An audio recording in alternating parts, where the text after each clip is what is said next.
Oh my goodness gracious me. Spencer, today's the day I'm gonna even say, yeah, Manny himself has tried to sabotage our thing. Manny himself tried to lock off the show. This guy, I've never seen somebody try to juggle so many things at one time. To the point, to the point now that he's not answering messages. And when he does answering, he has not read, shall I say, the previous texts. He's sending links to the WhatsApp group, which is the wrong link. So, man's just got to start eating it, bro. Bro, I'm ducking his money. I'm ducking his money. He ain't getting paid. I'm not paying money this month. In fact, the last 3 months, I'm ducking his money by a third. 100%. All right, watch. He ain't getting no money this month. This for the next 3 months, he ain't getting no money. I don't business. I don't business. Watch. All right, cool. I think I'm joking. Ladies and gentlemen, it brings me great pleasure, and I will say better late than never, because I've been at the airport. I took the whole family to dinner. Dad, sister. What am I talking about? Dad, sister. Dad, Josh. Bro, everyone. Josh's missus, everything. And still had to make it back from Heathrow to the restaurant, back on the show. But it don't matter. We're here. It don't matter. It really don't matter. You know, it don't matter. Ladies and gentlemen, let me start the show in the magical words of dream it, believe it, become it. Come on. Nah, what bro. on? Bro. When I see money, I'm gonna slap him. When I see money, I'm gonna slap him. Bro, give him another slap for me, I beg. This is nasty, bro. This is horrible. Horrible behavior. You know what? It is what it is. I mean, it is what it is. I mean, man said I've been arrested for the fire stick. I was in custody for the fire stick. Snaps knows what time it is. I'm gonna give him a conk when I see him. To Wrigley's. Right, then you heard him when he's just on the show, then he cut off the link. Then, I mean, man, he's doing too many. He's telling me, oh, bro, I'm at a shoot right now. I can't handle this right now. I said, bro, what you better man don't shoot him. No. We don't want that kind of talk right there. I'll shoot him a box, though. Yeah, shut him a box. Old type Bobby Wright, Damian Charles, Nick, Rob Mayer, John, Lee S. J. Langs, Guzzy, Fire, Shepherd Lee. Come on, old type Snaps. Sosa, been telling me all day that the fire stick boys are the fire stick police have come for me. Old tight and videos to view. Mayor of Brixton, Checkmate 734, Jermaine Allen, Greedy Bella, Arise Champion, Anup, Guzzy, Tyrone Booth, 84 Boxing, Fizz, John, Marcus Nevers. Come on, old type Marcus, J.A., Miss, Lovely, Levy, H, Cold Malik, Tommy, Chrissy Blue, His Excellency, QM, Adeline. Is that Adeline or Odeline? Damian Charles. The list goes on and on. I could go all day, every day.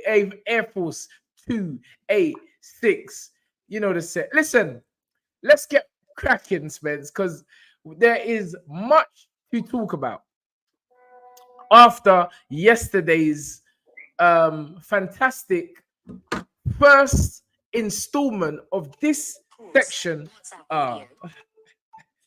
Calls. I'm on live now, bro. I accidentally phoned you. I gave you a pocket call, but I'm on live right now. Spence, calls. Can you hear me? Oh wow. Anyway, yeah. Much to talk about, Spence, and I don't really know where you really want to start. Totally. You know what?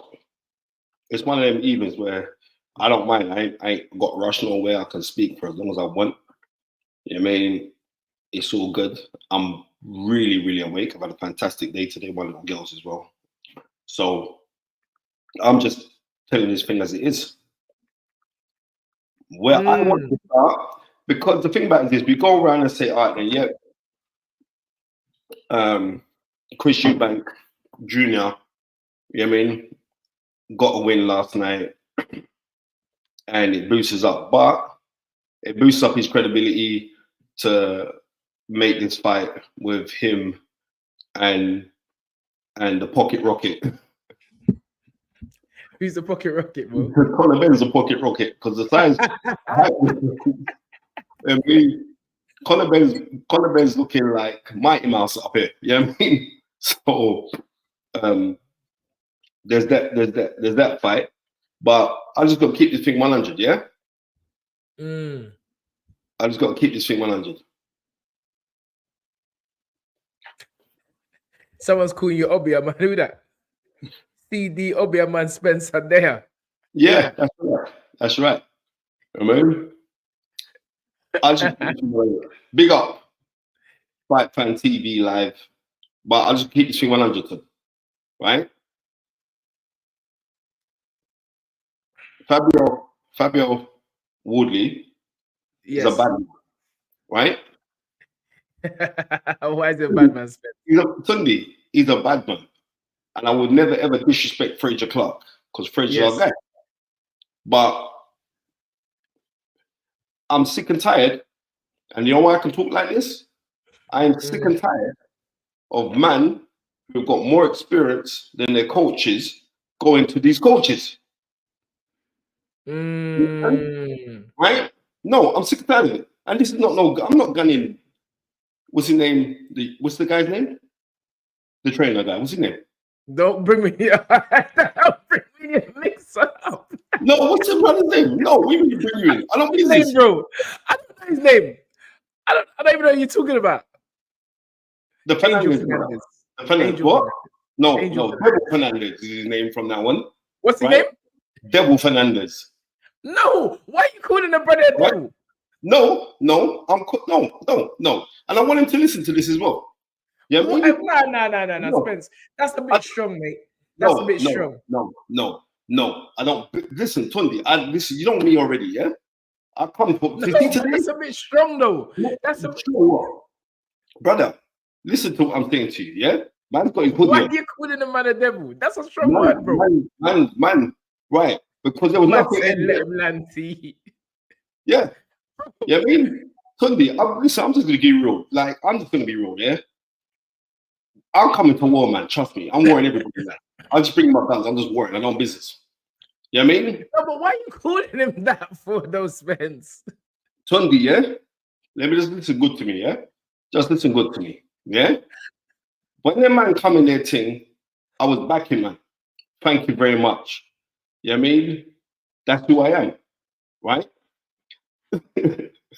I'm telling you about this straight.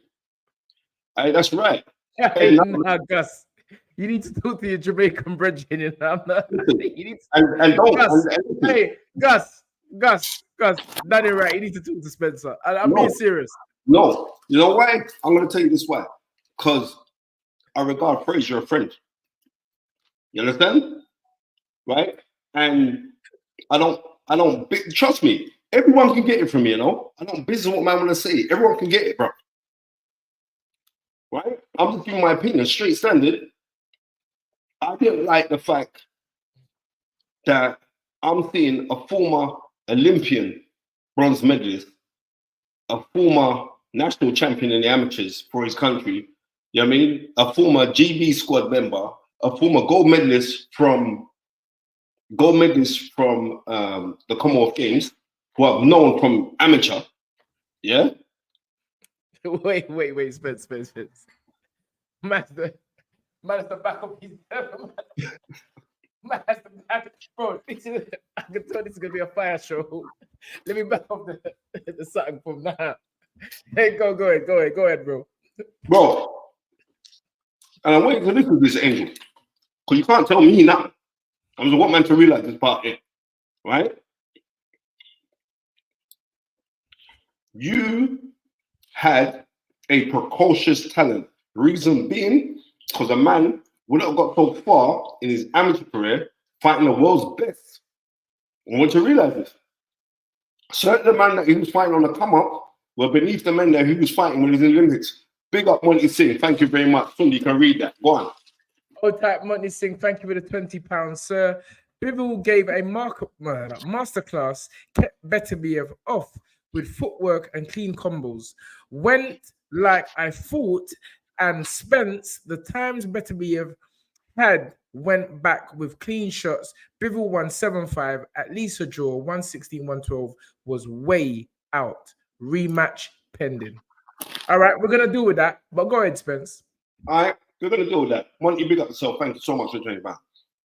When I'm seeing a regression, yeah, let me tell you this, son. When you see two good fighters, you're laughing for. I'm laughing because man said he's ordered a red stripe for this episode. Right? When you see, no, son, I'm talking already, yeah? When you're seeing two men, and I can talk history and I'll name out anybody on history, I don't care who the guy is. Pride test me, you see if I don't murder you lot. Because some murdering right on now. When you're seeing two good men get in a ring together, yeah? Fights, a man ain't gonna get clapped out in one round. Right? A man ain't gonna get clapped out in one round. I want you to realize, and this jigger done, bro, I'm in that mood, I will block you. Mind your mouth on this thing. Very standard. Before I get Tunde to block you right now. Because you're lucky I ain't on the block button. I ain't played with people today. Right? I'm seeing man, a man got seriously hurt yesterday. Yeah? A man got seriously hurt yesterday, bro. So therefore, I'm looking at your potential. Yes, I'm calling it out. I'm looking at your potential. A man could turn around and say, brother. No man can't tell me nothing if you haven't trained a man to win a Southern Era title. I've said it. And also, fight fan, let me listen, Dan, don't try to be smart, right? When you're turning around to this, yeah? It was 91 seconds that Michael Spinks lost to Mike Tyson in 1988, right? I can tell you that straight standard, right? I think it was June 25th. Man can't tell me on this thing yet. Michael Spinks wasn't a heavyweight. He was a light heavyweight, and he was at the tail end of his career. I'm talking when you get two peak men going in to fight each other, in the heavyweight division, you rarely see a first round knockout. When you see two good skilled craftsmen going at each other, you rarely see a first round knockout. It's a rarity. Go on, Danny, quick, go check the history books and come back and talk to me. You don't see it, bro. So, if a man's going in and getting clap out in one round, obviously, there must be some fundamental mistakes and flaws in there. One round knockout, brother? Spare me, bro. Spare me. But Spence, you know, yesterday I made a point, yeah?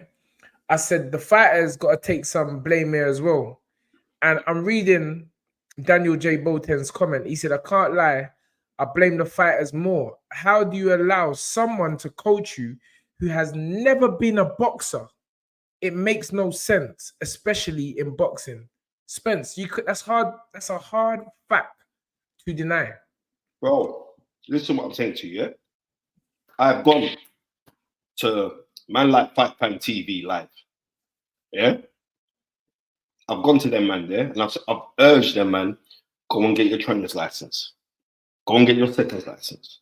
I've urged all men who I know who are in the amateurs who have a true passion for the sport. I'm going to these men and say, go and get your trainer's license. Reason being, I'm not calling Devil Fernandez a con artist, right? Because he's passionate about the game. I'll give him that. What's his name? Devil Fernandez, right? I'm not. Yeah, bro. Hold tight, David G. Thank you for the £2. Doesn't Angel chain Richard Riappo as well? Right, and check this one out, yeah?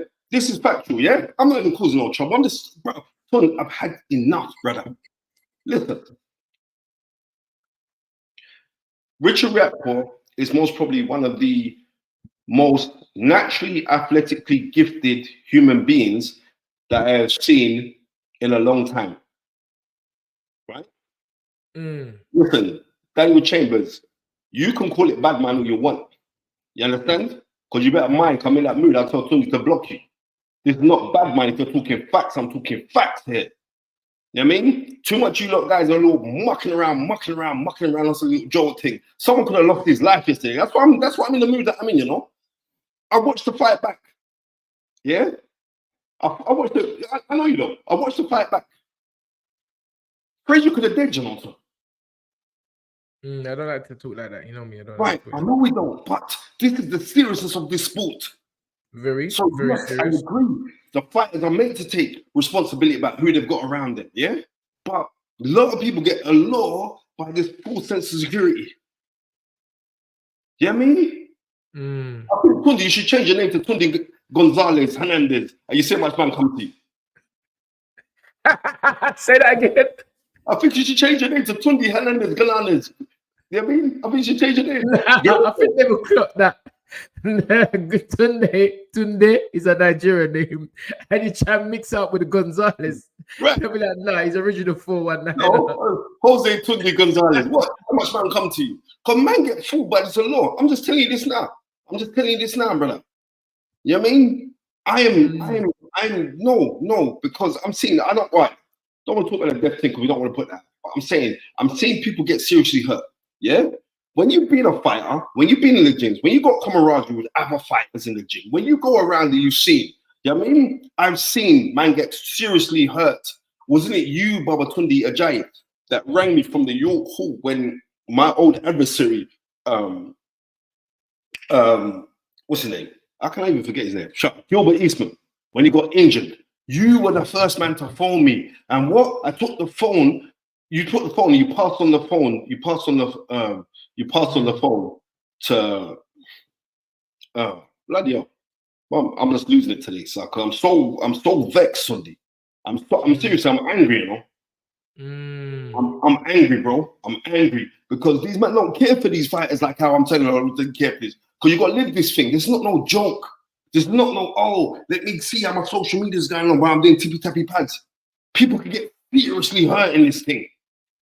You know what I mean? And yes, I do blame the fight, but sorry, Mick Collier, when Gilbert Eastman got injured, Tunde's phoning me. Tunde's in tears, you know. Do you remember that day, Tunde? It was a Friday. Tunde's Gilbert got, and like, yeah, he's been rushed to hospital and and all the rest of it. Go ask Gilbert Eastman. That was the last guy that ever fought. You know what I mean? October 2003. That was my last pro fight. I said, you know what? This ain't for me no more, you know. Well, I could do anything else. And I'm still here. You know what I mean? Remember, on that, I raised £15,000 for Gilbert Eastman, you know? Don't try to talk to me about my passion. This is a man that I was at his hospital bed when he was in a coma. I was at Spencer Oliver's hospital bed while he was in a coma. And these men had a real professional man with them. Man who's been in the game. And when these guys are thinking, it's not no joke to him. You paid your dues in this thing. And God's rewarding you right now. But don't play on this thing. This is not no joke. And I don't business where man can see me. You see me? Everywhere I go by myself, you know. I want man to realize that, you know. I'm not walking on big gang, even though I could do. There's bare youngers, unks, where you going? I want to come with you. You're old man, you ain't walking in no gang. What are you chatting about? Turn, cut it out. You know the love that and respect that I've got on the road for these little young. Come on. You know what I mean? So I'm telling these little, no. Yes, the fighters have a certain responsibility to find the right people. But the fighters themselves, we like to walk on trends. What's trending now? Who are we going to jump on? Who are we going to go do this with? This game is serious. I want every man who fights, who's on here, realize this thing is serious. And don't go with no man if you got more experience than it's not trial and error with your life. The Ghost Knows Boxing, thank you for the £5. No one is forcing them to get trained by Fernandez. They clearly see something. Frazer ain't the first person to get KO'd in one round. He's probably the first person to get killed in one round by a white collar boxer, and you're a former Olympian and Commonwealth Games gold medalist. I rest my case. I ain't talking no more. You know what I mean? Don't even start on Richard React point, no? Don't let me even start on that. You know what I mean? I see the pictures giving Richard React on the corner. When fighting going, I don't think I'm just watching the fight. No, brother, I want to hear what's going on in the corner, you know? I want to hear the advice. You know what I mean? But you're telling man, oh, come on, bro. Come on. Is that instructions? Don't wind me up, bro. Don't wind me up. Being a trainer is a hard job, though, Spence. I'm not gonna lie. When you're in the corner, Tunde, that's why I don't do it no more. I'll leave that for you. You know what I mean? It's hard. But equally, but do you think? All right. Trainer aside, I think we've seen your passion, and I totally get it, Spence. But trainer aside, what do you think should be the next step for Frazer? Because, as you said, it was. I mean, I voice noted him today. I messaged him. I left him honest, and that's my guy, Frazer. I left him. I hope he sees it as a nice, calming voice note. But Frazer's 33 years young. He's been in the game a long time, Spence. Some would argue that maybe he stayed as an amateur too long and left it too late to turn pro because he was set in an amateur way of boxing. But as you've quite rightly pointed out, it's a serious business. And, I personally, I kind of, I've got to be careful what I say here. But it is a sport where we know that the fundamental objective is to render your opponent unconscious. So knowing where Frazer is at this particular stage of his career, knowing that he's just come through the fight before this, he came through a literal life and death. One of the reasons why I wasn't happy about this fight, and I said that to him on the voice note, his age and just the damaging blow. I've never seen a man with a dent in his head, bro. I've never seen that in boxing. And the look that he had on his face when he was on the floor, that's serious. That has to have a mental and psychological effect moving forward. Some would say this is not a young man's sport, but when we're looking at fighters like Arthur Beterbiev, who's 39 years old, and others in their 30s, Terence Bud Crawford, and a few others, Tyson Fury, Alexander Usyk. These guys are well experienced, world champions, and have been pros for a long time. But because Frazer is really still a newbie to this game, and having been damaged so early on in his career, what would be your advice for him moving forward, Spence?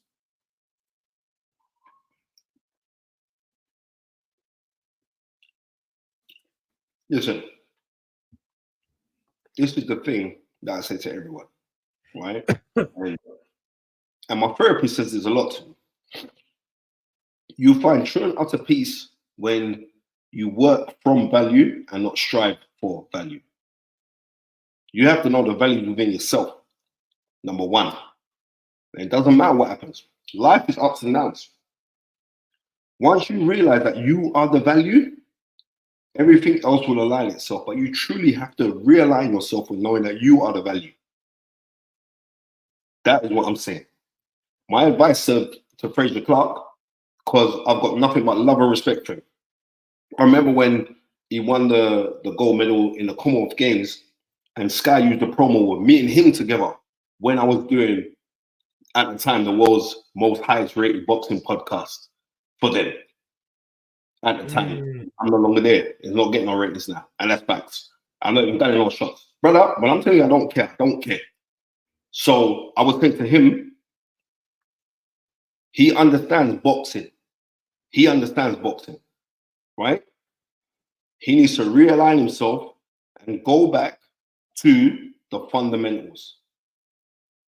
And the fundamentals is what got him to where he got to, but also the mental fortitude that he had. You know what I mean? And I believe that even though because of his age, there's certain fights we've going through it already, certain fights that you could put him in there with. You know what I mean? Yesterday, Huey Fury. Yeah, that fight, that'd be a cool fight for him. Yes. Right? But he needs to rebuild. But also, now people got to take blame for it. I don't know originally who was doing the matchmaking for him, because I thought the matchmaking originally when he just turned pro was absolutely dismal. Right? I think do you think so? I mean, this is where I kind of it was, and I'm telling you why it was. Because yes, let's look at the momentum that Joe Joyce got when he started pro, when he turned pro. His first fight, Tunde, was against Ian Lewison. Yeah, but Spence, this is where I feel like sometimes I know you're the knowledge, and I would never dispute and argue it, but I do believe there's a skill to matchmaking fighters, and sometimes, like I have said from beginning, and the people looking after Ben Whittaker will bear me witness, and we will move on to Ben Whittaker. Mm-hmm. But my thing was always take it easy. I hear that. Be careful with this boy. Son, I'm telling you that it's not every day. It's not every day you get a fighter with star quality. Yeah, it's not every day. These type of individuals do not come along every day, and this is why, for the sneaky trainers listening to me and then going to like they're the ones having this point of view. This is why you cannot be rushed into the development of a star by any boxing fan, any other trainer, anyone. You as the lead trainer have to navigate your star in a way that oftentimes is frustrating to just a normal fan. The reason why I say this is because Frazer, although Frazer is 33 years young and only 8-9 fights in, I feel that he needed time to develop the professional style of fighting. Right. Because he has got Spencer. He's got the attributes, the size, the weight, the punch, the combinations. All of that is there for Frazer. All of that is there. But as we have seen recently, in more than one case, that you can ruin that on one night. Tunde.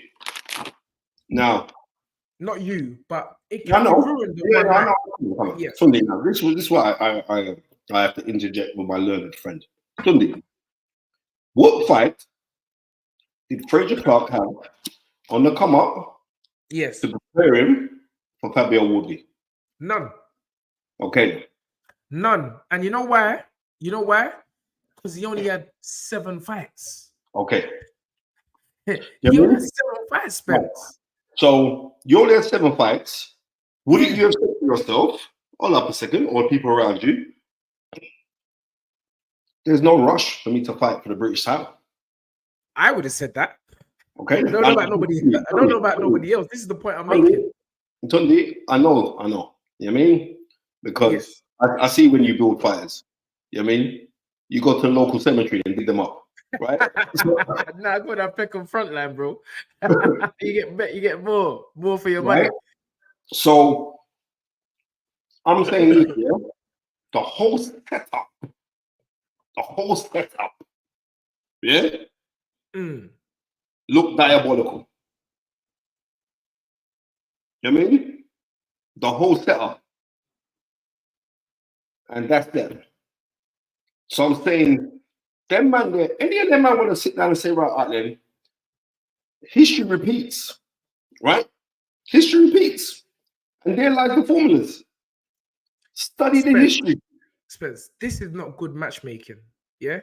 How do you go from Dave Allen to a fighter with 16 fights and 16 KOs? I rest my case, son. It's not, and the fact is the number of fights. If he had 20 fights, 18 fights, 17 fights, that is ample time to prepare you for the next stage. Agreed or disagreed? I definitely agree with you. 1,000,000%. So I just feel that but again, it boils down to the point which you're accentuating is that he hasn't been advised properly, Spence. And I can't really expect fighters to really have that knowledge because fighters want to fight.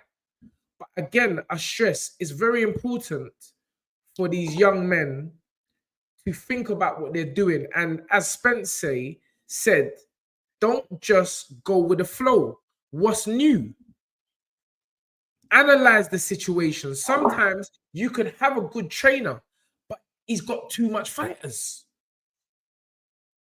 Manny Stewart, I remember there was a broadcast.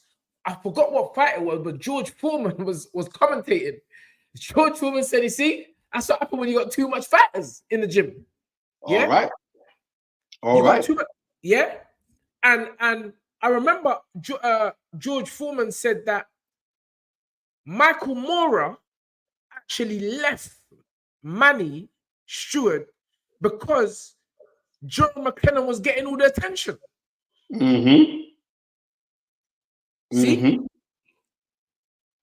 And I thought after that, Michael Moore became the first, or I think maybe not the first, I mean, you're the knowledge, first heavyweight southpaw champion. Yeah, he was the first ever heavyweight southpaw champion. You are absolutely right. There you go. So when he beat Evander Holyfield. When he beat Evander Holyfield. So we can see that. In 1993. Come on, the knowledge. We can see that, yes, you can talk about the trainer, but the fighter also has to pick his trainer, teacher. Yeah, go on. Trainer, teacher, mentor, as well as he's buying his first house. Brother, let me tell you this now, right? When you've been in the game and when you've seen people who've got hurt in this game, you look on things in a different perspective, right? You look at things differently, right? And there lies the jar of truth. When you've been in the game, you see, man, I mean, 1998, I think it was September 1998, I was at the hospital bed of Spencer Oliver. You know what I mean? I see Spencer's dad. Me and Spencer's dad's in the hospital room. Spencer's dad's crying and kissed his son's head and said, "I love you, son." Do you know what I mean? And now Mr. Oliver is no longer with us, he's departed, yeah? But I remember these kind of things. So when I'm seeing certain man talking about boxing, when I'm looking, I'm saying, do you really know what you know? When I'm seeing certain man who has come in, I'm seeing more YouTubers trying to give valid opinions on boxing than anybody. You know what I mean? I want to know, have you been in the crowd? So therefore, it just trickles down into everything. Everything it trickles down to. And I don't know why boxing gets the grit, the disheveled pieces of dirt at the bottom. And we take that and we try to make that into something. Why is this happening in boxing? Not having this no more. I'm getting sick of it. John said Tunde had over 100 amateur fights. He's on the same level as Bivol and Beterbiev in terms of amateur. But come on, bro. Come on. Don't talk nonsense. Don't talk nonsense. Frazer Clarke is not on the level of Beterbiev and Bivol as amateurs. One, they had over 300 amateur fights. Two, they are two different weight classes. And three, they're experienced in different things. And four, they're individuals. Just because Bivol can do it, don't mean Frazer Clarke can do it. Just because Beterbiev has done it, don't mean Frazer Clarke can do it, or any fighter for that reason. They're all individuals. Every boxer has an individual case. Every boxer has to do things his own way unless he's being directed otherwise. My point is, Frazer, I personally, and you can hold me to this, I feel he needed to have a little bit more developing fights. And Spencer can bear me witness. I've been saying this. You don't put... Listen, the thing about Fabio Wardley and why I always picked him to win this fight was, one, after the first fight, obviously, and the fact that Fabio has got everything to gain and nothing to lose. He's just fighting like a roadman. He's just fighting like a roadman. And when you fight them roadman kind of characters, you have to be mentally, physically prepared. My man came in like Donatello from Ninja Turtles last night to the ring. Brother? Anyway, turn this Snapchat money up here. We can't leave out the Snapchat money, bro. Oh, sorry. And he didn't come to play. Oh, Tony, fresh. He's still in Saudi? Tony Pugilist boy, thank you for the £5. Are we in an age where standards have changed, i.e. Lomachenko, Jalov, specifically changing the game? What I would say is, Tony, in what respect are we in an age where the standards have changed, i.e. Lomachenko? I don't know in what respect. I think what Tony means, son, is that the fact that, bro, I'll call you back in a minute. I'm live on the show, big man. All right? Yeah, what I'm saying is this, Tony. Let me put this on silent, sorry. What I'm saying is this, Tony. When we're seeing, cool, Tony, no, it was an honor to hook you up. Like, yes. I think what Tony's trying to say, I see you with your floor seats yesterday, so massive big up to Gold Star. Chuck. Hello? Yo, I'm live on the show, man. I'll call you back in a minute. Right? I'm telling you this now. What Tony's trying to say is like, because these men have fought for world titles very early on in their careers, right? Now, these men are 300, 400 fights deep as an amateur. What man? Lomachenko. Oh yeah, over 300 amateur fights. Right. You know what I mean? So it's different kind of gravy. Do you know what I mean? Not to mention 3 times gold medalist. Thank you. So 3 times gold medalist, right? Over 4 years span each time, that's a bag of years. Do you know what I mean? That's over 8 years. Right? So that's different. Them man are different. Them man are built different. Right? I'll give them man that. But even those men, they are just once in a lifetime. The average man can't do that. And it's like people seem to forget that Lomachenko got rack up in his second pro fight. And I think just to reiterate that point, Spence, it's not anyone and everyone that can do that. Exactly. So we can't use them as standards. We can't. Frazer Clarke is Frazer Clarke, a guy who I saw with a lot of ability from the beginning of his career. His professional debut was a thing of beauty, and I just feel that, as you know, my young brother, you know, I know how much he loves the sport. I know how much of a late starter he was, and I know that being a late starter in the heavyweight division, there's no rush. Who would have thought Deontay Wilder would have got to the point where he was at one point one of the most feared punchers in the heavyweight boxing? Go look at the roly-poly men, the jelly baby men that he was fighting on the come up. How many of them did he have? 30, 40 of them? That's how you build, man. That's how you build, man. And Deontay Wilder was an Olympic bronze medalist. So do not anybody come on here and tell me you can't do it. Exactly. You have to be with Hello? a team that tells man, this is how we're doing it. Man said, put the thing on silent. You have to tell them this is how it's going. There are a lot of promoters in the game. If one doesn't want to follow that path, then I'm sure there'll be another that will. What is the rush when you got pedigree? I don't get it. What's the rush? Abdelhamid Daruch Tunde, why did you block me on Insta? There must have been a good reason because I haven't blocked no one on Insta for a long time. So you may have sent me some rubbish. You may have been talking smack about me. You may have said something negative about me. And that would have been the reason why you was blocked on Insta. And Mr. Abdelhamid Daruch, if I were you, I wouldn't say nothing bad about me on here because the same will apply. Thank you very much. Let's carry on, Spencer. Wilder is on the scrub. I see a fight with Deontay Wilder. The man look. You see, Tunde talks too much shit. But guess what, mate? You ain't talking nothing because you're blocked. You like that, sunshine? See you later. See you later, alligator. See you later, alligator. Bro, don't come there and try and talk. Don't come on this thing here and try and talk.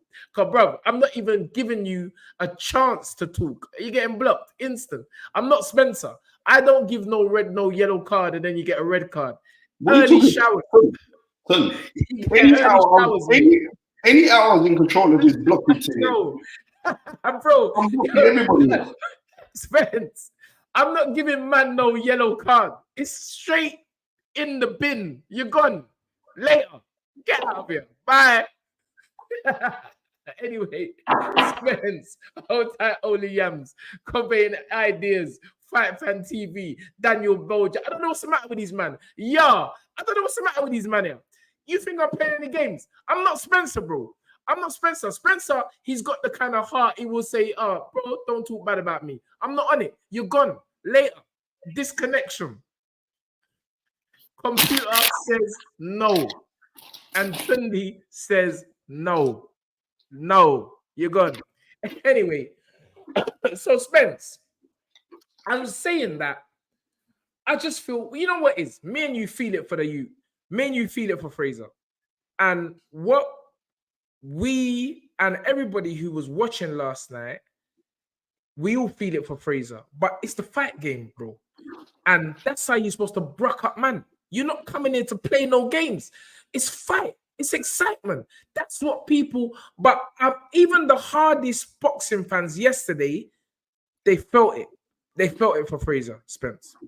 They felt it for Frazer. And I did as well. But I can't see how anybody at this stage of the game would have thought Donatello was coming in to do anything different. Donatello showed you what going. He come in with a gladiator thing. And it said war. Michael Magic Hands at the belts. Telling man it's your time, bro. Come in there, man from Brixton. Will come out and lick man's head off. That's how brothers was talking last night. All the chivalry had gone out the window for that particular evening. Man said, yeah, I'm in Ipswich now.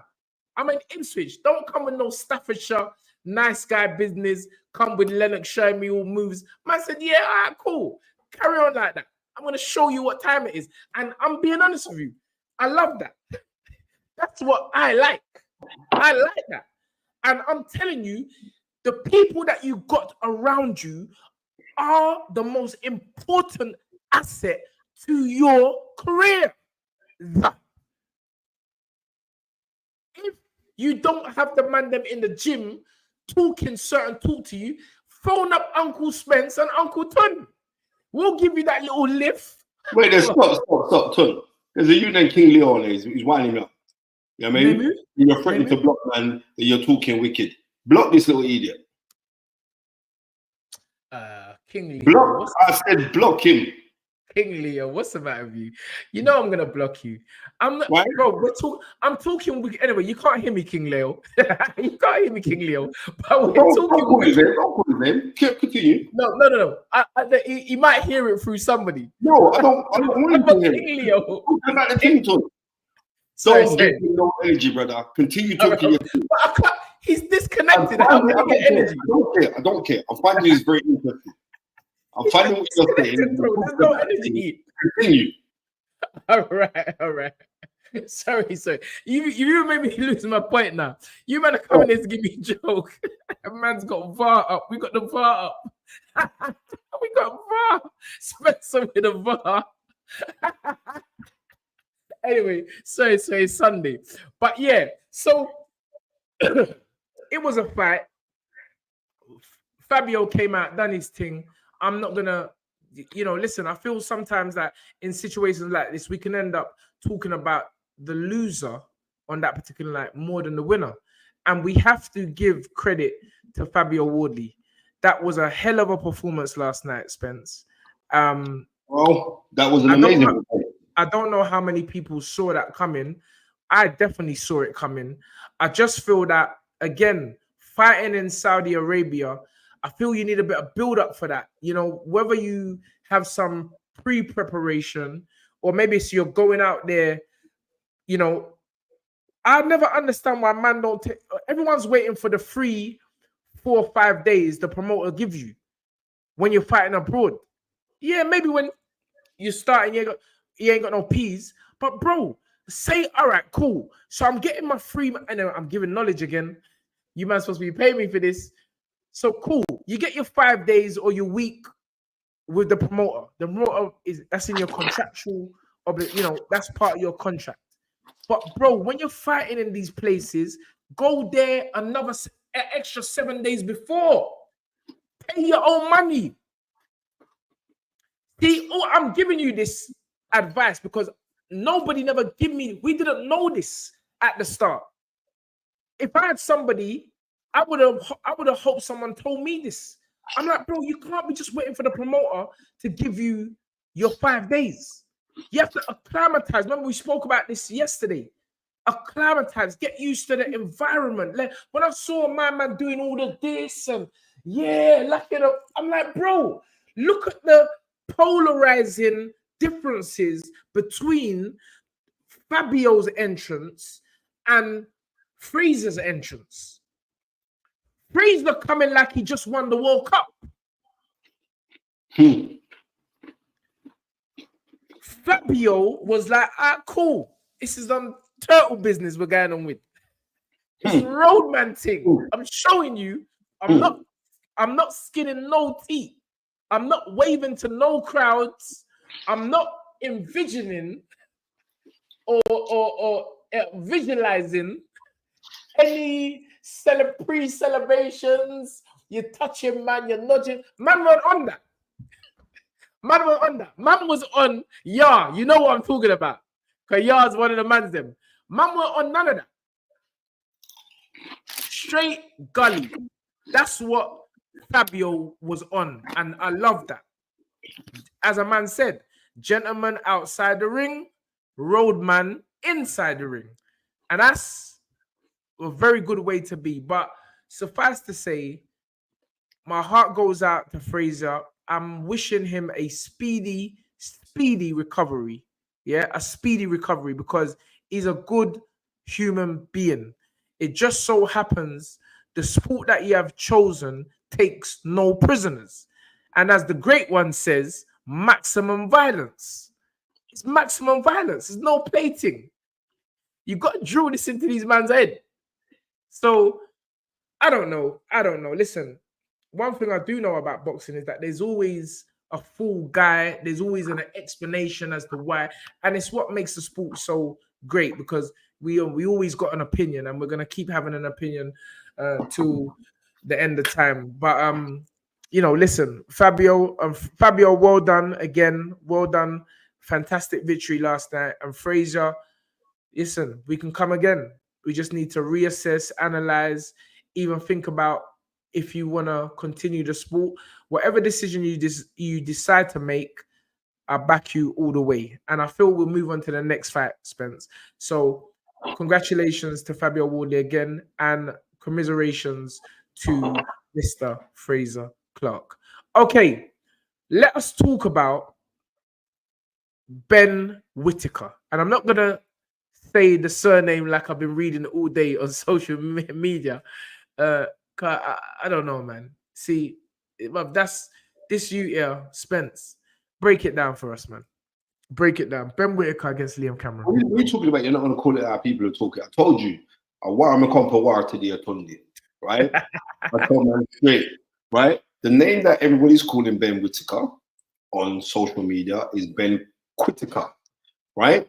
And we saw I saw like Lee Eaton's my friend, my good friend.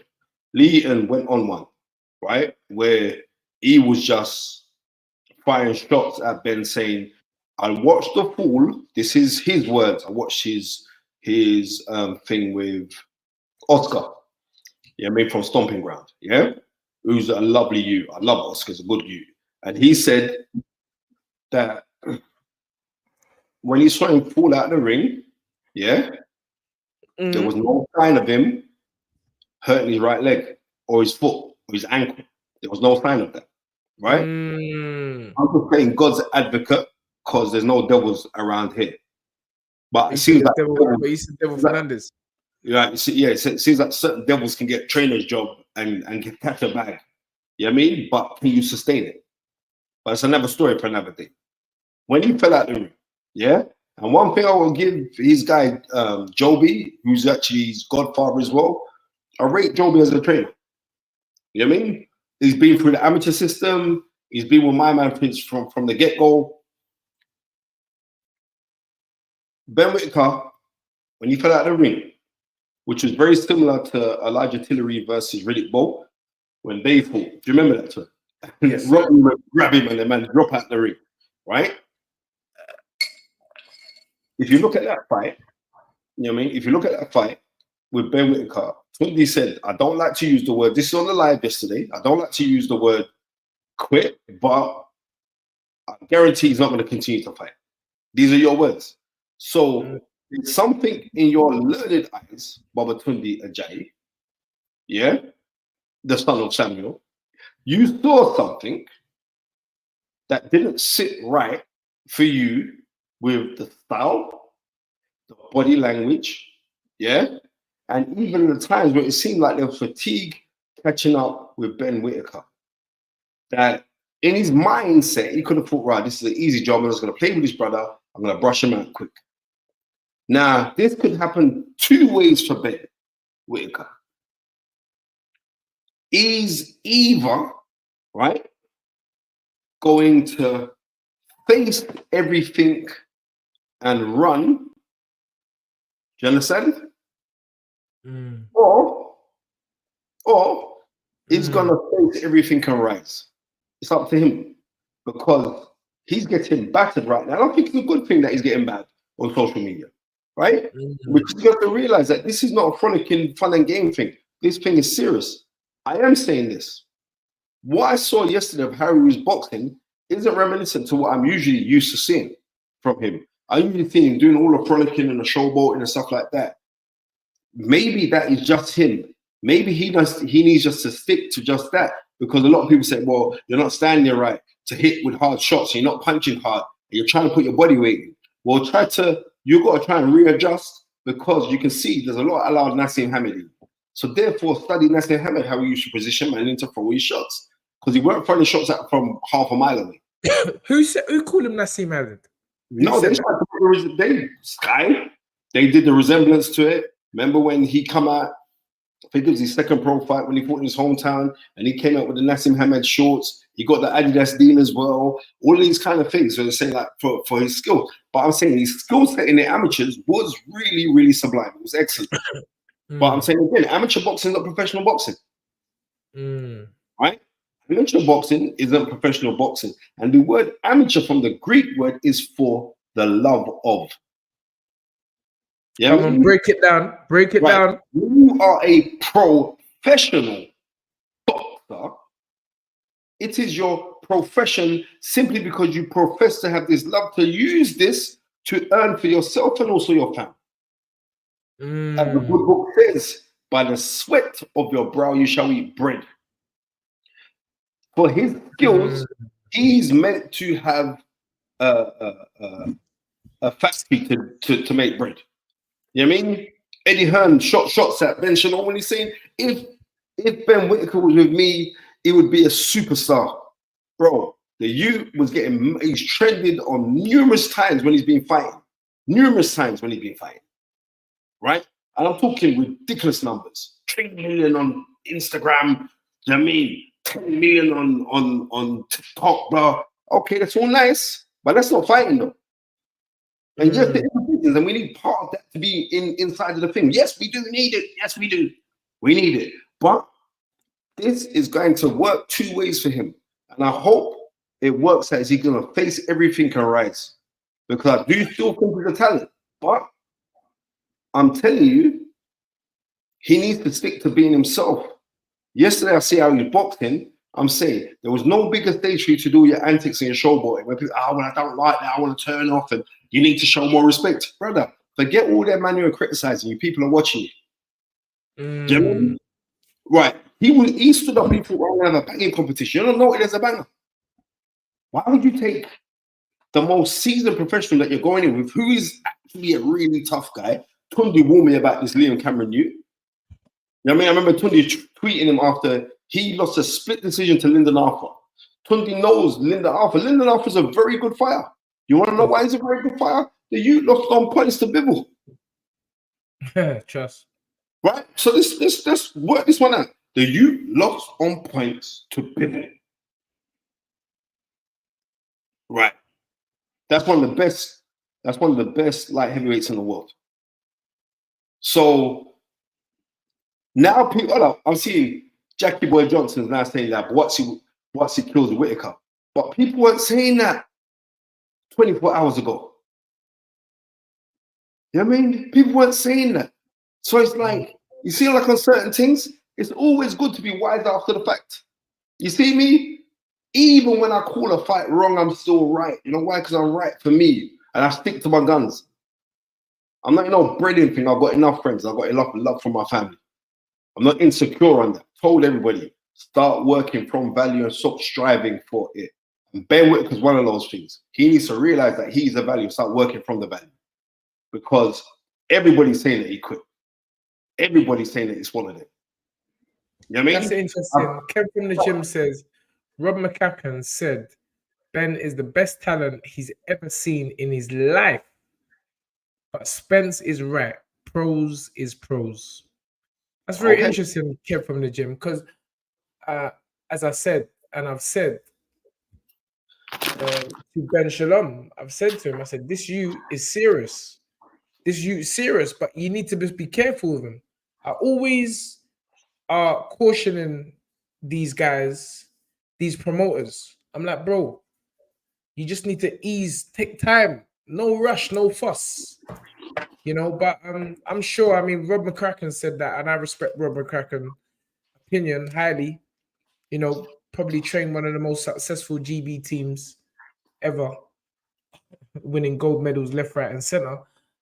So I'm never gonna second guess Robert McCracken, but I don't need to second guess him. I see that in Ben Whittaker. It's just about allowing these young men to grow and develop. Spence, Karen, sorry. All right. Well, man's just asking where Sugar Hill. Sugar Hill's gone, man. Oh, what happened to that? Because he was with Sugar Hill, wasn't he, at one point? Mm-hmm. So what happened to that? I don't know. I don't know the ins and outs, but what I do know is not there no more. Do you think that he could be at the wrong weight class? Well, he's always been a light heavy, hasn't he? Was he light heavy in the amateurs? Mm-hmm. Okay, so maybe could he go up to cruiser? Because he's what, 6'2" or something? He's quite tall, Ben, right? You told me, I don't think it's the weight.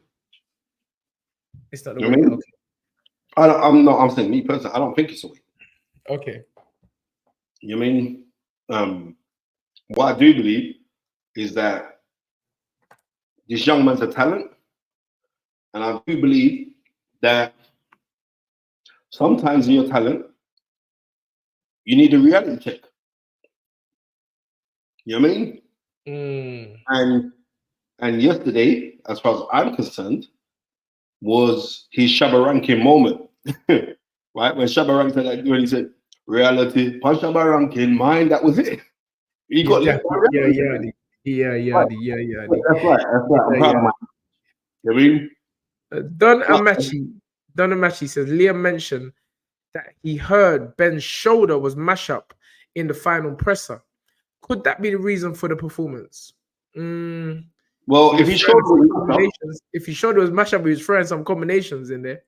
Look, Ton, if his shoulder was mash up, yeah, I'm not saying that. If his shoulder was mash up, yeah, why didn't he pull out the fight? Why didn't he pull out the fight?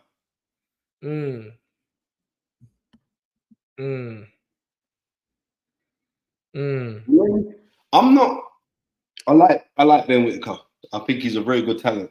But like I said, he got a reality check yesterday, and I could see why Lee Eaton and the rest of his team were very upset. And I mean, I could see. I mean, that was the biggest night of Liam Cameron's life yesterday. Yeah, I always said that. Nothing to lose, everything to gain. 7 Stones, Beterbiev, he wasn't talking to himself. He was reciting Quran under his breath. So the lip movement that you see with Arto, I'm hearing that he's reciting Quran. And I can tell you this now, that he was most probably reciting Ayatul Kursi, right? And that is a powerful surah in the Holy Quran. It would not surprise me if he was not reciting that while he was sitting down.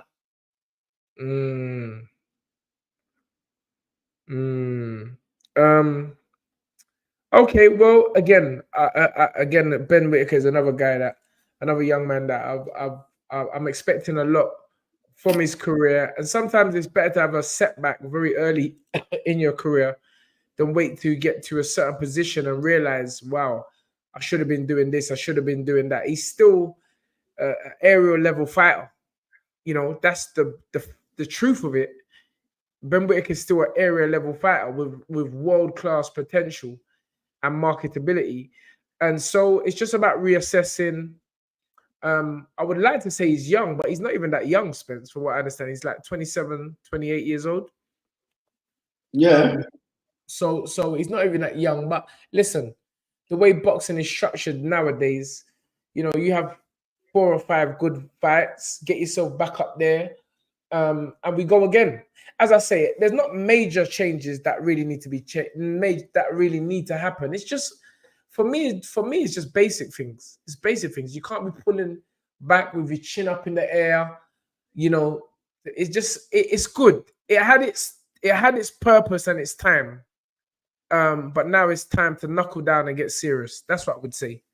It's time to knuckle down and get serious, and let's fulfill the potential that we all know, or most of us know, or seem to know that you have. So wishing Ben Whittaker all the best in his future endeavors, and wishing Liam Cameron even more success, more blessings. That you is come up from the gully side, and he's showing, man. I made all this, I don't know, the Sheffield Beterbiev business, this working, fam. Yep.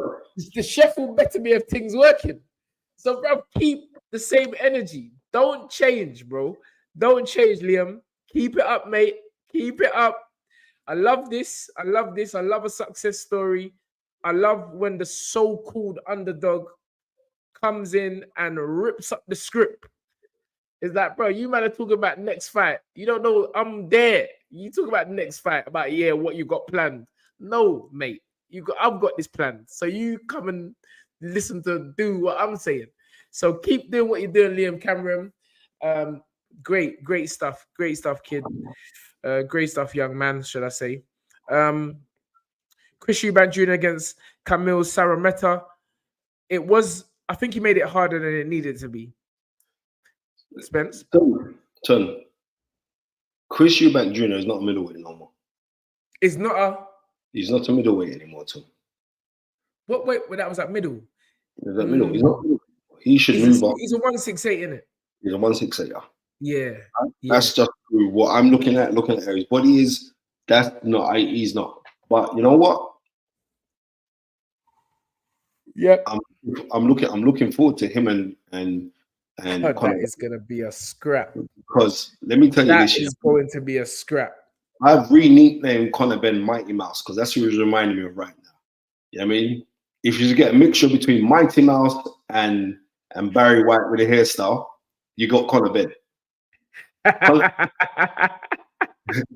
Conor.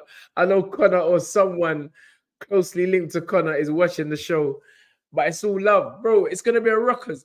I personally think that Chris might be a bit too big for Conor, Spence. On the rules. You know what? I hear it. If it's at 160, yeah, I think Conor's got more than a good chance. Yeah, and it will be at 160. The fight will be at 160. But then again, it's going to be about preparation as well. Yeah, because the fight will be at 160, regardless of the outcome, Tunde, yeah? Yes. Regardless of the outcome. That fight would be exciting. Oh, without a doubt. I mean, Conor Ben is so explosive. That's not to say Chris Eubanks is not explosive, but I think that's what makes the fight so interesting. It's actually a rerun of the dads. It is. And the next thing, when people see, who was it on here? Show just says Conor sorry, Spence. Say at that £5 at Snapchat. Okay. Why don't you want to read it, Tom? You usually read them out. I don't want to read it. You think you're smart, you little coward. Yes. What are you coward for? Bro, don't start on me, man. I'm easy today, man. Thank you so much for the brother. I just don't care, bro. And that's that. You know what I mean? I don't care. Don't want no one can't today. Listen, no about smoke. Like, all me £5. Thank you so much for that. Says Devil Fernandez, ? Are we still rolling? Great night of boxing. Oh, you're still rolling. Yeah, we are still rolling. Great night of boxing. Fantastic KO. Hope Frazer's good. Warfire. Beterbiev won in the championship rounds. Bivol. Clap, clap. All right. Thank you for that, Mike. Yeah. Thank you for the £5, Umi. This one is Jamstar 2K. Thank you for the £5. Do you think the influence of greedy promoters on the matchmaking is affecting these youths? I don't really like the word greedy promoters. I don't like that word. I just think they're just promoters. Greedy, well, that's open to interpretation. I think that promoters are always going to seek to put on the best fights, especially if they know that they have control over certain fighters. Whether they're greedy or not, I think people just need to sort out their paperwork, and get that side sorted. But I think calling promoters greedy, I think it goes against what what they're doing. Like, it's a business. You got to understand. You can call businessmen greedy businessmen, but they're just doing their business. So, and again, you were talking about the matchmaking affecting these youths. Who's doing the matchmaking? What is the role of the trainer? What's the role of the trainer? What, to just turn up at the gym and say, yeah, 3 round skip, 3 round shadow, 3 round bag, and 3 round pads? Get out of here, man. Talk the team. Bro, get out of here, but that's not teaching, bro. That's not teaching. That ain't teaching. You got to have more influence than that. Otherwise, as a trainer, you will never be respected. You won't be respected by even the people that are maybe talking to you, meaning the managers, the promoters, your fighters. You're not getting the respect. You can't, one thing about this generation, they do think, Spence. They do think, and they're thinking of oftentimes faster than the generation before. So it's just about guidance. It's just about guidance, and you know, you can't expect to promote or not to promote. That's what they're there for. And I don't expect her to train a trainer not to train, a teacher not to teach, a manager not to manage. Everything works for the benefit of supposed to the individual, and that is the fighter. So yeah, but I get you. And I thank you for the £5 again. Where was Sugar Hill? I thought we answered that. Boxers matchmaking should be questioned. What's your opinion on Ezra, the Cannon Taylor? I've said for a little while I like Ezra a lot. I think Ezra's a good dude, man. He's a good dude, man. He's a good dude. Good man behind him as well. Ezra's a good dude. He's a respectful, humble you. I mean, devout Christian as well. And yes, I like his work ethic. He's on it. He's with Angel Fernandez. Tony. Angel Fernandez better mine. You understand? Yeah, Ezra's with Angel as well. Yeah, he is with Angel. Anyway, I'm going to talk out business. But yeah. Okay. Do you think Ben should run it back immediately?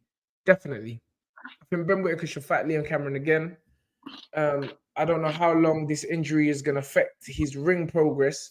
But as I say, we can't be out again for long periods, Ben. We need to be active. We need to be active. So his foot broke up. So he's out. He said his foot's broke up. Yeah? Did you see him come out on the wheelchair? I saw the wheelchair, but me, I thought that was all WWE. Don't you? It's because I thought that was all WWE, bro. What's the Vince McMahon thing? That's why. About to get a wheelchair. If Liam Cameron actually said she should have run out there and rush bed when he's on the wheelchair.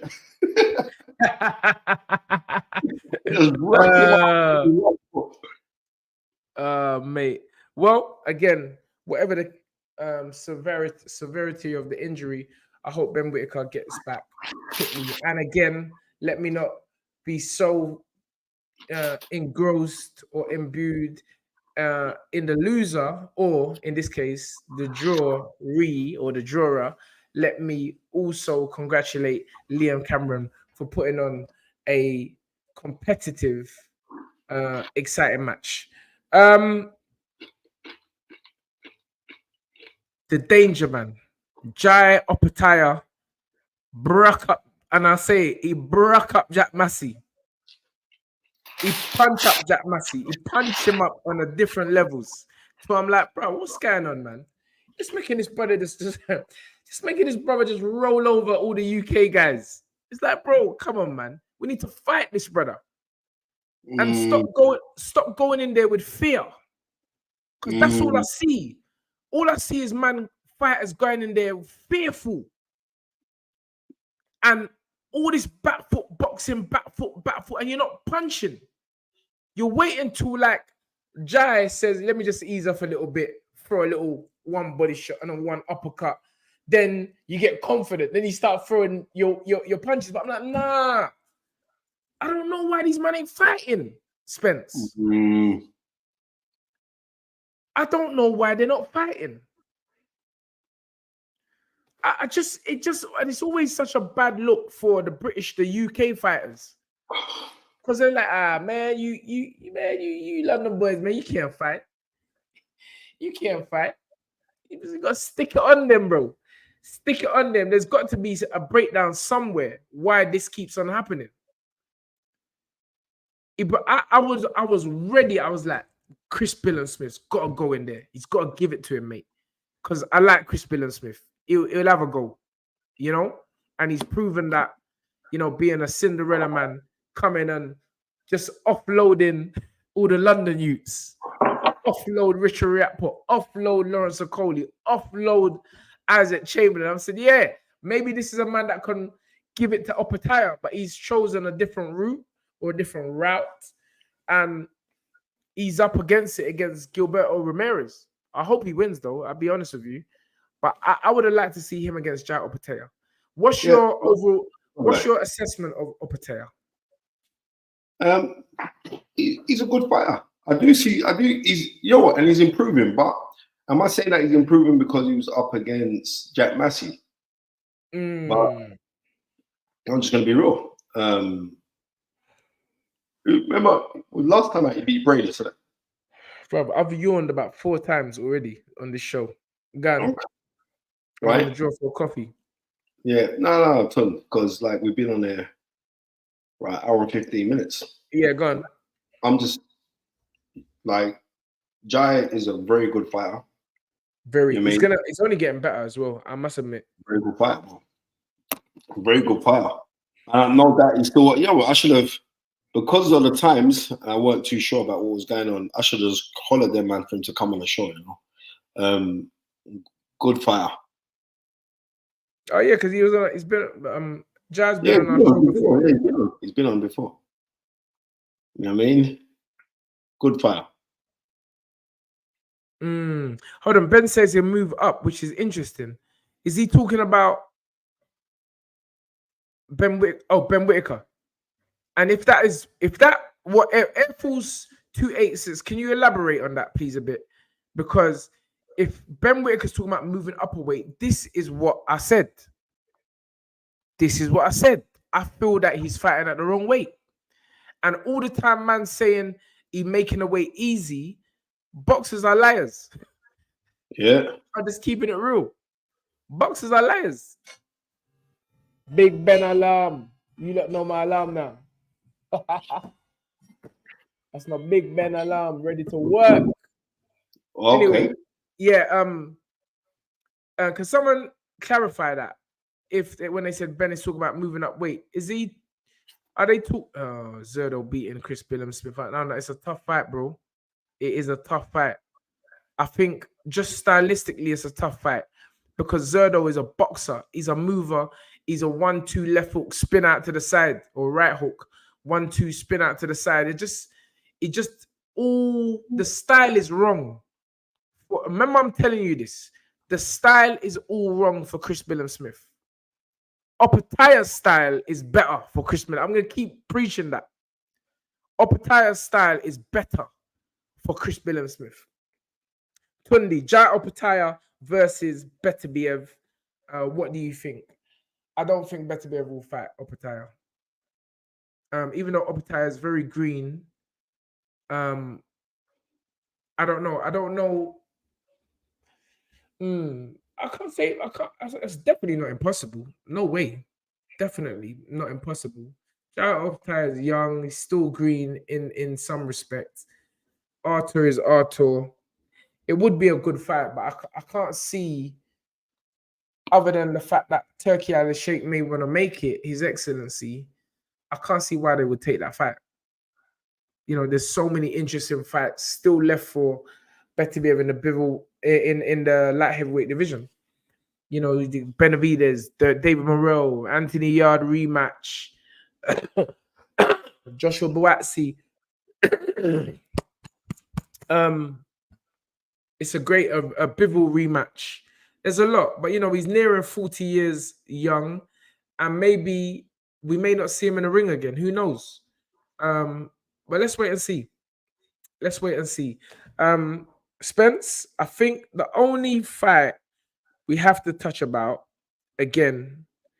Let me know. I would be remiss if we didn't speak about Sky Nicholson and Raven Chapman. Not the most exciting fight for boxing fans, but nevertheless, the two girls went in there, gave it their all last night. Sky came out victorious, so well done to her, and well done to Raven Chapman as well. She tried her best, but ultimately she was just outskilled and outmaneuvered by just a better boxer in Sky Nicholson. So well done, girls, putting on the first female contest in Riyadh season, Saudi Arabia. Right. Did Demetrio Bivol get robbed last night, as Eddie Hearn seems to think, by Arthur Beterbiev? You're asking me that question? Yes. Turn. No, he never got robbed. We gotta stop this foolishness about robbery or screaming at robberies on close fights. Do you understand? Because close fights are close fights. close fights are not robberies, right? Mm. And I'm gonna let you know now. When we're watching a fight, where we're doing a watch along, I'm so enthralled by the commentary of Tunde that I don't really watch the fights. I'm listening to what Tunde is saying, right? But going back and watching the fight, when you're hearing the sound of the punches, you're also seeing the body language, right? I don't really listen to the commentators when they're commentating on certain things, right? Because just because you were a great fighter or you were a good fighter or you were a former world champion, sometimes that doesn't qualify you to interpret what's actually going on. Because you can do something doesn't mean that you can demonstrate it. And it also means that you can't say it to somebody else that they can comprehend what you're saying. Right? I comprehend what Tunde says when he's calling fights, right? But I don't take everything that he says like it has to be gospel, because that's why we have the gospels according to 4 other men, but they're all there at the same time, right? Mm-hmm. So I have my own gospel as well. And the gospel according to Spencer Fearon is the best gospel as far as I'm concerned. For me, the gospel of Tunde Ajayi is going to be the best gospel for him. Now I'm saying, go and watch the fight again. At first, when I'm hearing Tunde saying, I'm going to keep this thing 100, because I told you I was seeing that movie. When I'm seeing like Tunde was like kind of pro Bivol, I'm saying, would you pro Bivol because Yarde came second best against him? So Pro you just Bivol? Come on, mate, make it make sense. Beterbiev, sorry, Beterbiev. Yeah. I'm saying that, Yeah. right? I'm saying, because you know what I mean. And no, you're saying that simply because what you have witnessed in Beterbiev and what you've witnessed in Bivol, and remember, I want people to realize this here, right? Bivol fights Lyndon Arthur and goes 12 rounds with him, right? And going into that fight as well, he was actually injured going into that fight. Lyndon Arthur was injured. And I'm telling you why I know that Lyndon Arthur was injured, because when the fight was announced and I was at the press conference, I see Lyndon Arthur, he was limping. And that was a few weeks before the fight. I know that you weren't in there like that. Do you know what I mean? You weren't in there like that. But I know what Andy Yarde done to. I know what Andy Yarde did to Lyndon Arthur, right? So, and yes, Styles 1,000,000%. That is Mr. Khan. That is the undisputed best thing I've ever heard, right? So when you're watching fights, yeah, I'm watching and I'm looking and I'm saying to myself, watch the fight properly, and you'll see Bivol was fighting. You know what I mean? Bivol was fighting like the shots were out of desperation or survival. Yeah? A couple times he brought shots with authority, but he wasn't pushing the fight. So, and even though at the time when I was there, I think I scored it 117, 115. Yeah, I gave a couple even rounds, right? But if you watch the fight, Beterbiev was ending the rounds like, I've got this. And I'm going to drain out your energy so I can get you the next round. So, therefore, while I'm looking on that, I'm saying, you know what? Beterbiev won the fight. I've watched it. You know what I mean? I've watched it in the comfort of my own home by myself. Obviously, Eddie Hearn has a vested interest in Demetrius Bivol. Your vested interest is that you're promoting it. So what? Are you going to come up there and say, oh, it's not this, that, and all the rest of it? No. You're going to turn around and say, like, my guy won the fight. Because there was an argument they did win the fight. But yeah, I'm saying to you, it is an argument you did win the fight. But when you're dealing with things, you're saying to yourself, who's pressing forward? Who's the one that is being domineering? Who's the one that's trying to push their spirit on the fight? And the person that was doing that from start to finish was Artur Beterbiev. Facts. That's it. You know what I mean? And the thing about it is this, you go look, the championship rounds, my man stuck it on him. Oh, yeah. Oh, yeah. Right? 10, 11, 12. Carry on speaking. 10, 11, 12. Bivol got it stuck on him. So whether people want to say like, oh, this, that, and all the rest of it, and people are branding this thing of robbery too much. I've seen robberies. I've witnessed disgusting, diabolical robberies. You don't believe me?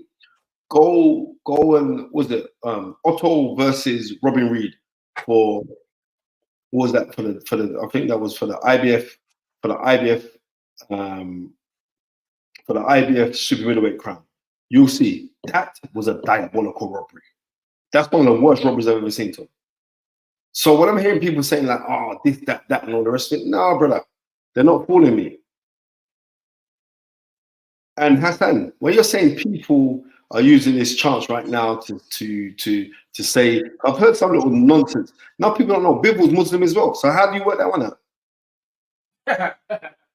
So before people are trying to say, oh well, he got because he was in Saudi Arabia, all these conspiracy theorists now, because he was in Saudi Arabia and he's Muslim, and no, Bivol's Muslim as well. So before you not come with that nonsense, know your facts. Know your facts. Oh, so Bivol's Muslim as well? Muslim as well. So tell everyone to shut their mouth. Okay. Okay, so what do you make of the 116, 112 scorecard? No, that was a bit too wide. Right?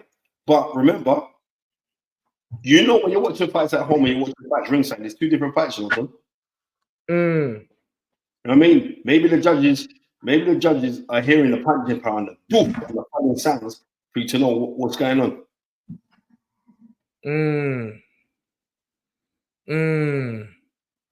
So can we what can we envision next for these guys? Are they gonna have a straight rematch?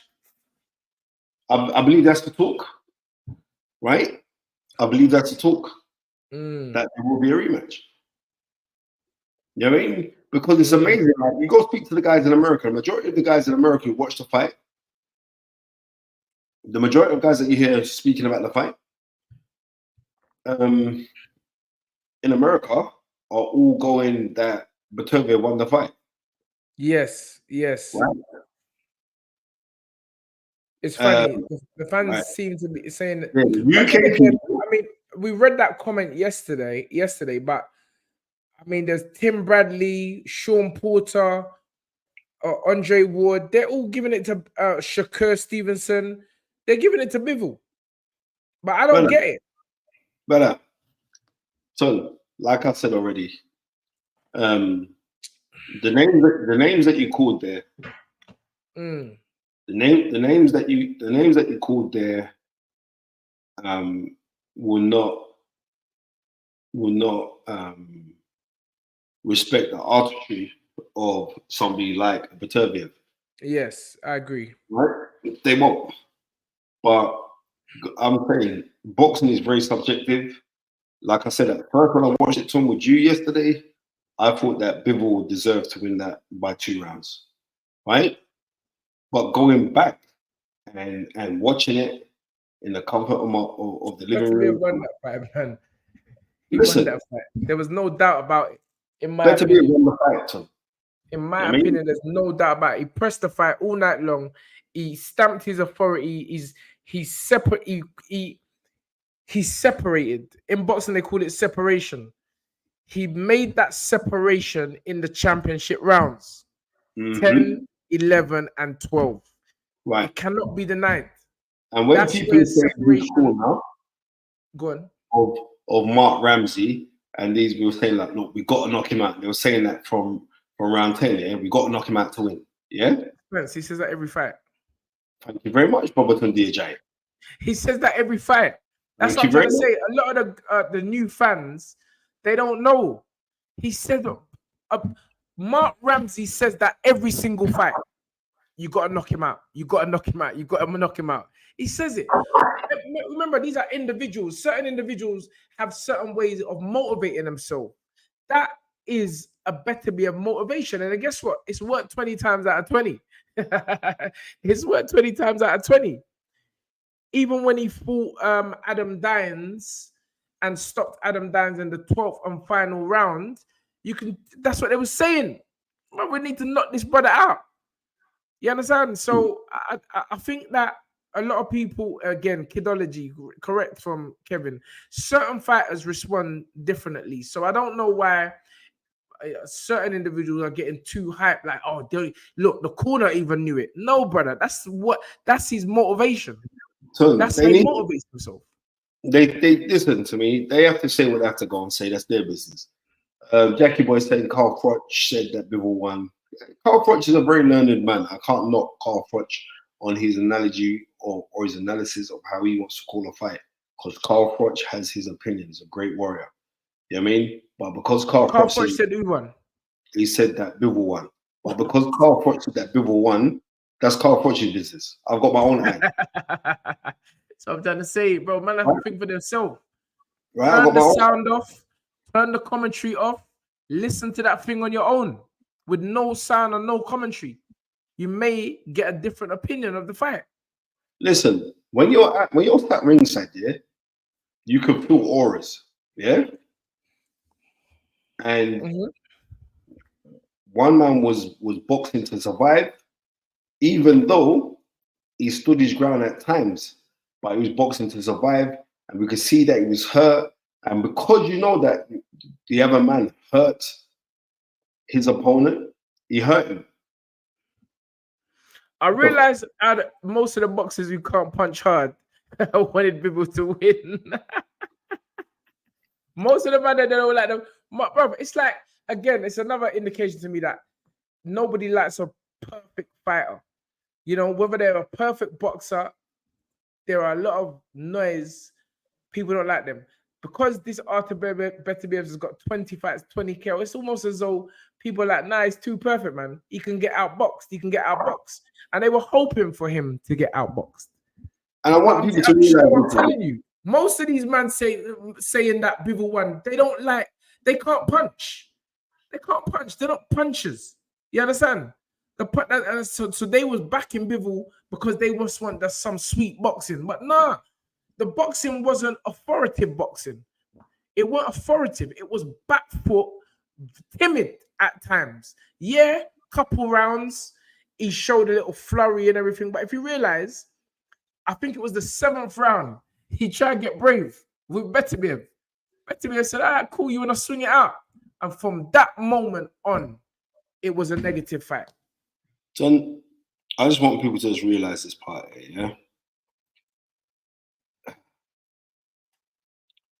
Close fights are not close. Close fights are close fights. Close fights are not, yet again, robberies, right? So, and the only reason why everyone's jumping on this robbery thing is because you saw how elated. One thing I'll give Eddie Hearn, right? I want people to, you see when you're in Eddie Hearn's camp, yeah? Eddie Hearn is with you and for you forever. That's how he rolls. Because I remember, I'm going back 9 years ago now, when Carl Frampton, who originally was an Eddie Hearn fighter, then absconded from being with Eddie Hearn. When Carl Frampton fought Scott Quigg, yeah, everybody knew that Scott Quigg was going to lose against Carl Frampton. And I remember seeing Eddie Hearn, me and Tony Bellew, we was at the British Border Control annual dinner, and he come up to us and goes, look, I know that you got him picked, Spence, but I'm telling you, he's gonna beat Frampton. So that is it. You know what I mean? Mr. Lemon, I can't explain the 116, 112 scorecard, right? I can't, right? But I'm not ringside. And when you're ringside, and like I said, boxing is subjective.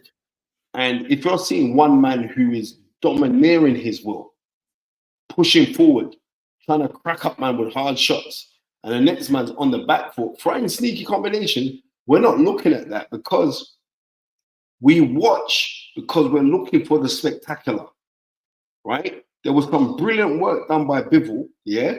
But you have to be looking at it like, oh, well, we understand the sweet science and why he's doing it. No, boxing, we're looking for the knockout. That's what we're looking for. We're looking to see someone rendered unconscious for 10 seconds and get up and go home healthy. The person that pushed the fight, and let's call it as it is, was Beterbiev. Someone said, where's it gone? I just saw it. Killer Cam says, but Tunde, what was Bivol meant to do? Ain't that the way to beat Beterbiev? No, the way to beat Beterbiev is to fight him. You got to fight. This is why Mark Ramsey praised AY so much. He said Anthony Yarde was the first man that come to rock it out. And I'm telling you, if my man stays around, we're coming again. Where are we? Anthony Yarde is coming to fight again. We're not coming to do no back foot boxing. You box on a back foot in spurts, as you saw. Anthony did box in a back foot in spurts, but what Beterbiev made him do was fight. That's a, he was forced to fight. It's not, oh yeah, you're going on a back foot, then you're still running around, and it's all negative. You have to fight the man. How else are you gonna beat this man? Because as you saw in that 7th round, or even after that, there was a round where Beterbiev never threw nothing. I mean, Bivol never threw nothing. He was just getting walked down. And that certainly is not the way how you beat Beterbiev. The way has still not been documented, but what we do know is we saw AY give him a fight. Hence why it won the fight of the year. It never won the boxing match of the year. It won the fight of the year. And that's what I believe. That's how I believe you got to beat this brother. And you know what? You know what? If Bivol, there was times when Bivol would lash out a combination, and I'm saying, bro, but for me, it was always, you got to keep that up for 12 rounds. That's the key. If he was able to keep it up for the 12 rounds, I think it could have been a lot different. Even if he had kept it up for 9 rounds, and used the footwork and the agility to coast him to a 12 round, he would have won that way. But you got that, and that's what I always said. There's no way he's gonna have to keep off Beterbiev for 12 rounds boxing. It's not possible. You got to fight the brother. Anyway, as I'm in totally agreement with you, Spencer. I don't think it was a robbery. I just think it was a great fight, a good fight, and the proper man won. Guess what? If they were to run it back, would it be any different, Spence? I think if they were to run it back, Beterbiev would stop him this time. So do I. I think it'd stop him. Why would you want to see Yarde against Willie Hutchison? Listen, we got Mr. Lemon, but forget that foolishness. That's nonsense, bro. Man, there's levels in this thing. There's levels in this thing. Anyway, I've seen a couple of men say that, but I'm like, bro, there's levels in this. There's levels. Bro, AY is the most devastating body puncher I've known. And he got dropped by Buatsi twice to the body. I'm like, bro, if that was Anthony in there, you ain't taking them body shots. You ain't taking no headshots either. But listen, it's all talk, and you know me, I will hype it. But bro, come on, man. There's levels to this thing. There's levels. Don't come put no man. Bro, my man, as he by his own admission, was fighting in You Cool, and he was always talking about living the dream, living the dream. When I hear brothers chat about living the dream, I'm like, bro, that means you're not meant to be in the dream. You're not meant to be. This is your dream. They ain't not living the dream, bro. This is my thing. This is, bro. It's a dream, yeah. It may be a dream, but it's a reality. If you believe that, bro. You know, happy to be there. Happy to be there. I'm not happy to be there. Anyway, listen. It's all fights. It's all gassing. And maybe one day, who knows? They may get in the ring and fight each other. Yeah. But right now, we got a big card on the weekend. You mean? This weekend? Yes, sir. Yeah. Who's that Yarde fighting? This next Saturday, the return of AY. Who's he fighting? It's going to be announced on Monday. We had a very, for me, it was very disappointing. Who was scheduled, and then all of a sudden, like it has been for AY's career, this happened, that happened. I'm not calling nobody a liar, but you're fit when you're fighting these other guys, and then when you come to fight us, something's up. Well, and then you want us to get backlash in the media. Oh, you're not fighting, bro. We want to fight these guys. We've been wanting to fight these guys. AY has never ducked a fight. We don't duck fights. We go to Russia. We fight guys with 100% KO record. There's no ducking. I don't know why. I don't know why man come with this foolish narrative that man duck fights. We offered. Well, bro, what? Yeah, I can offer you, Spencer. I can say to you, Spence, come fight Mr. X for a $5. I offered you, but does that mean that you're gonna take the $5? Anyway, son, we just missed a Snapchat. That's $9.99. I never miss it. That's my boy, y'all. Oh, tight, y'all. Thank you for the $9.99. The only way to beat Beterbiev is to fight him and go machine for machine. That's it. Yeah, you're a road man. When you hear man chat about machine, yeah, you are a road man. Oh, tight, yeah. The big bad, yeah, my guy. But it's the facts. You have to fight this guy. You can't be scared in there. There's no scared business. And, you know, he's 40. So if you're not going to fight him now at the age of 40, when are you looking to fight him? When are you looking to fight him? Because he ain't going backward in age. He's going up in age. So it's a good time to just go for it. Go for it. And I think Turkey Al Sheikh, that's what he wants. He wants to bring the best fights. But if you're not fighting, then, you know, he can put an X amount of money on the table, but it's not going to be the fight that ultimately the fans, the true fans want to see. We want to see a fight. We want to see a fight. Yes, and we want to see boxing skills, but we do want to see a fight. So I guess, and I'm in total agreement with you, yeah, you got to fight the machine for machine. That's how it's got to go. But thank you for the 999. But like I said, let me just quickly, because I got to jump off now, mate. I got things to do, mate. Yeah, mate. I got a couple of American phone calls to deal with. Come on, you're a jet setter. Come on, yeah, I mean, and I'm contemplating. I've got to go look after one of my players out in Saudi, so I might have to fly out on Tuesday. But if I do fly out on Tuesday, I'm back Saturday morning. I'm not missing. That show. You know what I mean? So I think this is a good. Yep, you're damn right. I'm going to be ordering Doritos from America. I think that what is it? Adam Aziz. Is it Azim? It's Azim. Let's talk about that. Let's look at that bill next week before I finish up talking about it. I'm not talking about at least saying who's on the bill. Yeah. Adam Azim. Oh, what's this? There you go. Adam Azim, the assassin. And it is so funny when I see Adam, boy. It's my little boy there. Age 22 years young. Still 11-0, 8 knockouts. The card is featuring. Let me see if they put the card. Okay. So let me just tell you the home corner. I know. Well, no. Adam Aziz versus O'Hara Davis. Top of the bill. Dan Aziz versus Lewis Edmonton. Anthony Yarde. Good fight. Anthony Yarde, obviously, that will be confirmed tomorrow. I've been told who it is. But I got told who the last guy was. But I'm sure that'll be confirmed tomorrow and announced tomorrow, hopefully. Michael McKinson fighting Tulani Mbenge. I know that it's for I think it's for the IBO vacant. Yeah.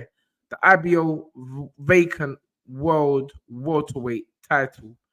Michael McKinson, 26-1, only loss coming to Virgil Ortiz, takes on the 20-2 Tulani Mbenge. So, is he Ghanaian?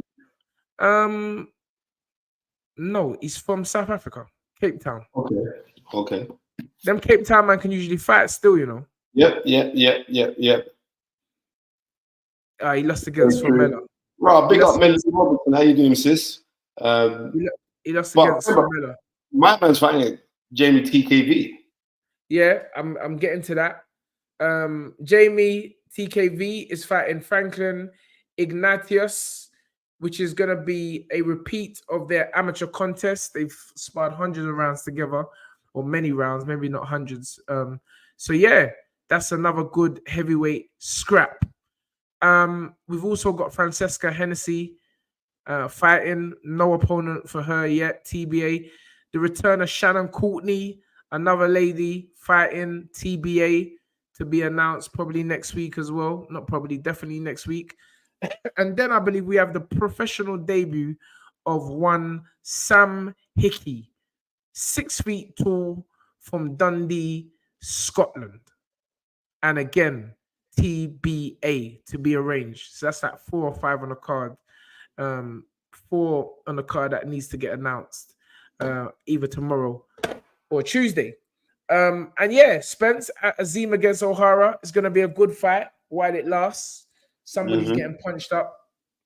Somebody is getting. No, but I'm telling you, JKV versus my boy is a good fight, you know, versus Frankie, you know. Yeah. It's a good fight, you know. That is a good fight. I want man to realize that thing there. It's a good fight.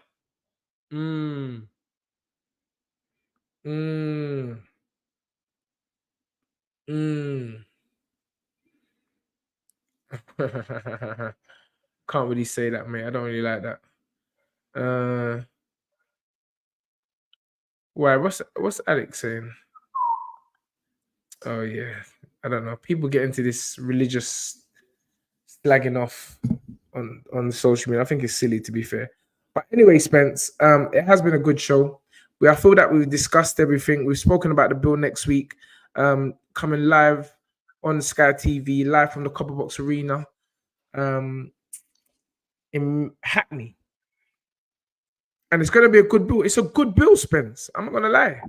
You got AY, you got Dan Aziz, you got O'Hara, you got Adam, you got Jamie TKV, Franklin, yeah, Francesca Hennessy, Shannon Courtney, Sam Hickey. It's going to be a good bill. So get your popcorn, get your biscuits ready. Next week, Ben Shalom promotes another high voltage card. And it's going to be good. It is going to be high voltage. Guaranteed. Ladies and gentlemen, it has been an absolute pleasure. Yeah, I hear you, bro. Yeah, it's a more than decent card, bro. It is a more than decent card. I'll be honest with you. Nah, I don't want to start upsetting no one. But it is a decent card next week. So please tune in. Sky Sports. The return of Anthony Yarde. And he was good on the Sky broadcast last night. Everyone was telling me. I didn't get to watch it, but I've seen a few things from AY's on AY's Insta. And I've had a lot of friends phoning me up and telling me that AY was good last night in the Sky Studios. So keep doing what you're doing. I'll see you tomorrow in the gym, AY. Ladies and gentlemen, let's end the show in the magical words. Oh, dream it, believe it, become it.